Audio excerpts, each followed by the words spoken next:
This happened when I was a kid. I was in the 5th grade and my friend, let's call him Ethan, invited me over to his place. He lived right by the ocean, and if you walked through the forest for half a mile, you'd reach a nice beach with a diving board. When I got to his house, we hung out, played video games, and talked. You know, typical kid stuff. Then we decided to go to the beach. It wasn't too far away and we knew we could get back in time for dinner, so we set off. To make the trip more adventurous, we decided to bushwhack our own path. After walking a couple of minutes, we hit a tall fence. "Crap," Ethan exclaimed. "Well, I guess we'll have to go back." Suddenly, out of the corner of my eye, I spotted something. The fence went about 8 meters long and then stopped. My jaw dropped. There was a house. It was an old cabin with boarded up windows. The planks were falling off and you could see the old insulation underneath. It was gray in color and had flecks of blue paint. The fence led up to the side of the house, stopped, and then continued on the other side. What scared me the most was that there was no road. I mean, not even a clearing to get to the road. You'd have to walk 20 minutes. "Kevin, come on!" Ethan yelled from behind me. "Look at this!" I shouted back.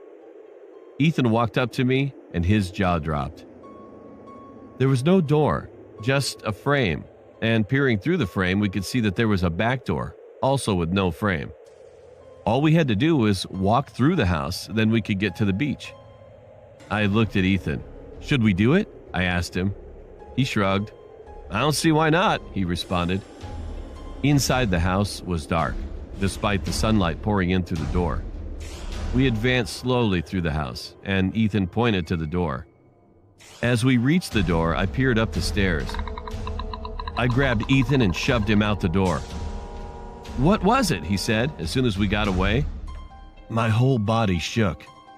I must be going mad, I thought to myself. Eventually, I explained it to him.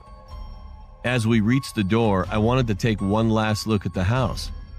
I glanced up the stairs and I saw the shadowy outline of a person. All I could see were eyes staring back at me and a crooked grin. Ethan and I took another route back home, and we told Ethan's mom. She laughed at us and said she'd been that way many times and there was no house. And we were angry because she didn't believe us, so we got out our cameras and went back the next day. When we got there was no house. It was just gone. No clearing, nothing. To this day, Ethan and I still wonder what it was. Was that man just a homeless person, or maybe he was something much, much worse? I suggested to Ethan a theory that scares me to this day. I had been reading about Russian folklore, and a page caught my attention. It was a story about a witch named Baba Yaga who had a moving house.